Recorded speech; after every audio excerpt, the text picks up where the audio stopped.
جماعت کے منافقین ہمارے خلاف نہ کھڑے ہوں تب تک کوئی قوم ہمیں ڈائریکٹ نہیں گرا سکتی۔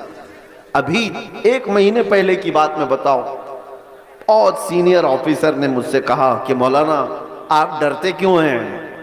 آپ کی قوم کو کوئی بھی ہرا نہیں سکتا، یہ ہم جانتے ہیں۔ یہ میں سنتا تھا پہلے، لیکن ڈائریکٹ سنا، آپ کی قوم کو کوئی کچھ نہیں کر سکتا، آپ کی قوم ہی آپ کی قوم کو برباد کرتی ہے، باقی کوئی نہیں کر سکتا۔ آج بھی دوسروں کو اس بات کا یقین ہے کہ ہمیں کوئی بھی غلبہ حاصل کر کے گرا نہیں پاتا جب تک کہ ہمارا اندر کا منافق اس کا ساتھ نہیں دیتا۔ یہ غداروں کی جماعت، یہ منافقین کی جماعت، میں جانتا ہوں سیفی صاحب یہاں موجود ہیں، میں آپ سے کہہ رہا ہوں کہ اس وقت کیفیت کیا ہوتی ہوگی۔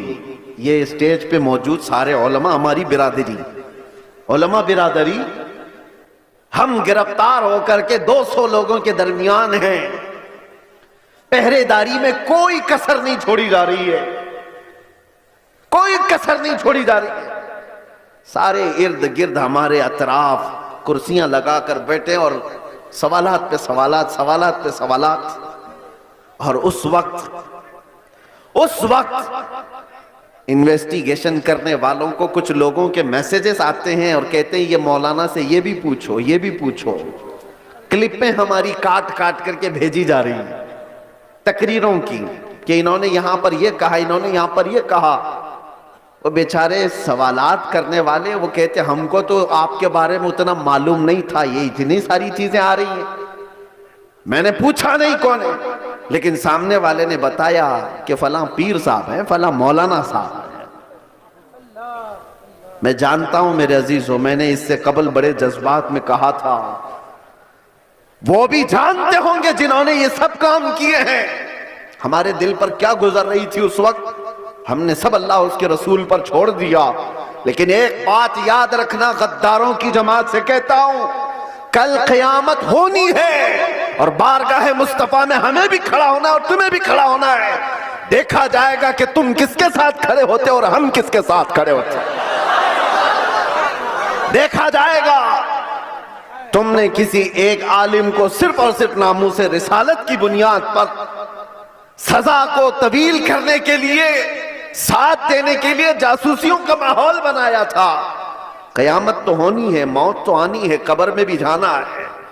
یہ مت سمجھ لینا کہ سب کچھ یہاں پر ہے۔ چند پیسوں کے لیے جو لوگ اپنا دین بیچتے تھے، قرآن نے ان کی وعید میں کیا کیا بیان فرمایا۔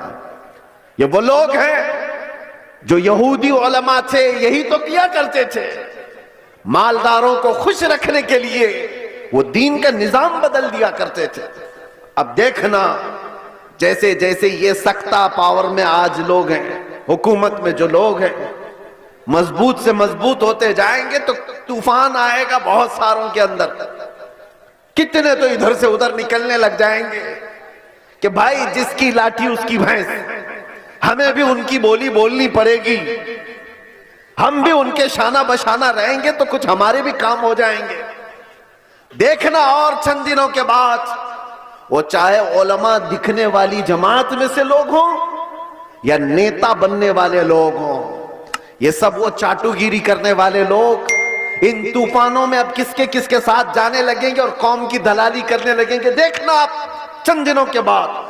اور اے قوم کے غیور نوجوانوں، محبت مصطفیٰ پر اور ناموس مصطفیٰ پر تم نے جذبات میں آ کر کے جو نعرے لگائے، ان کا پاس و لحاظ رکھنا۔ چاہے پوری جماعت کے بڑے بڑے لوگ کسی ایسی جماعت کے ساتھ چلے جائیں جو میرے مصطفیٰ کے دشمن ہیں، انہیں مت دیکھو، ان کی دولت نہ دیکھو، ان کی سیاست نہ دیکھو، ان کے اونچے مرتبے نہ دیکھو، میں غریب ہی صحیح، میرے دامن میں میرے مصطفیٰ کی محبت کافی ہے۔ اس پر قائم رہنا۔ تمہارے گھر چھپر کے ہیں، تمہارے علاقے باڑھ سے ڈوب جاتے ہیں، بہت سارے معاملات ہیں، اس پر راضی رہنا، لیکن ایمان کا سودا کبھی نہ کرنا، ناموس مصطفیٰ کا سودا کبھی ہونے نہیں دینا۔ ایسوں کی جماعت سے اپنے آپ کو بچائے رکھو جو دین کا سودا کرتے ہیں۔ میرے عزیزوں، ایک بات میں کہہ رہا تھا، مولانا ابھی جو چندہ کر رہے تھے ایک مسجد ہی کے لیے، لوگ مذاق اڑاتے ہیں ہمارا، سنیوں کے جلسے دیکھو چندے کر رہے ہوتے ہیں، ارے بھائی کریں گے ہی نا، ہمارے پاس سعودی ریال تھوڑی نہ آتے ہیں، ہم تو غریبوں سے ہی بنا رہے ہیں جو کچھ بھی بنا رہے ہیں۔ ہمارے پاس کون سی حکومت ہے؟ نہ سعودی ہے، نہ قطر ہے، نہ کویت ہے، کچھ نہیں ہے۔ ہو سکتا ہے تمہارے پاس ڈالر بھی آتے ہوں، ریال بھی آتے ہوں، پاؤنڈ بھی آتے ہوں، تمہارے آقاؤں سے سب آتا ہوگا، یہ غریبوں کی بستی میں جو آتا ہے ان کی محنت مزدوری کی کمائی سے ہی آتا، اور اسی لیے ریالوں پر پلنے والوں سے ڈر قوم کو، دنیا کو نہیں ہے، ان غریبوں کی بستیوں سے لوگوں کو ڈر ہے کہ انقلاب پیسے کے لالچیوں سے نہیں آتا، یہ ایمان پر زندہ رہنے والی غریب قوم سے انقلاب آتا ہے۔ غربا سے دنیا ڈرتی ہے۔ آپ کو پتا ہے قیصر و کسریٰ کی طاقت کا اندازہ لگا سکتے ہو؟ قیصر کہتے تھے روم کے بادشاہ کو، کسریٰ کہتے تھے ایران کے بادشاہ کو۔ یہ اس زمانے کی بات کر رہا ہوں جب تقریباً پوری دنیا میں دو بڑے سپر پاور حکومتیں تھیں، super power, Persian empire, Roman empire, Roman empire قیصر، پرشین ایمپائر کسریٰ۔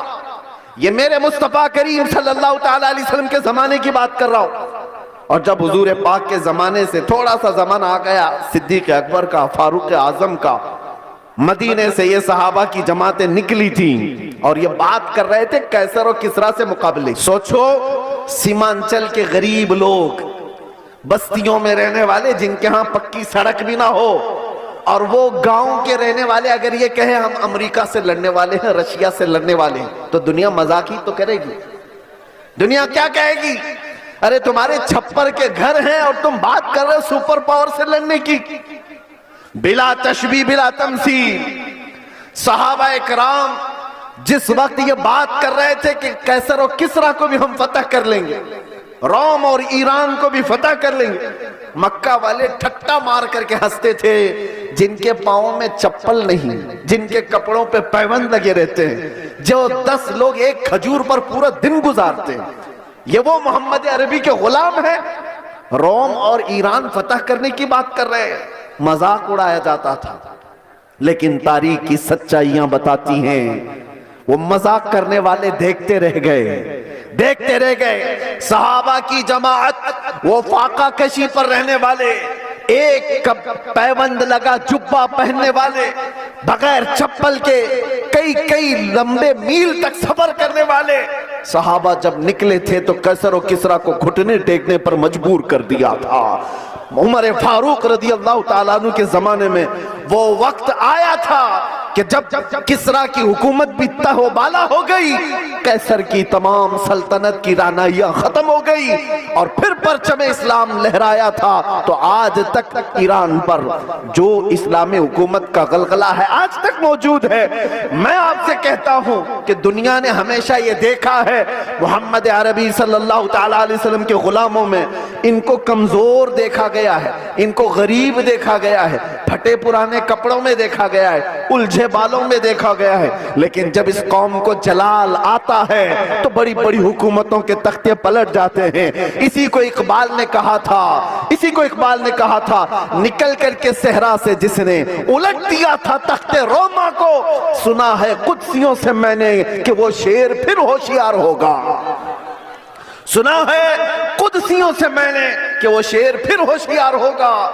اے سنیوں، گھبرانے کی ضرورت نہیں، مایوس ہونے کی ضرورت نہیں، اپنے اعمال بدلنے کی ضرورت ہے، اپنے اخلاق بدلنے کی ضرورت ہے، ایمان کی مضبوطی لانے کی ضرورت ہے۔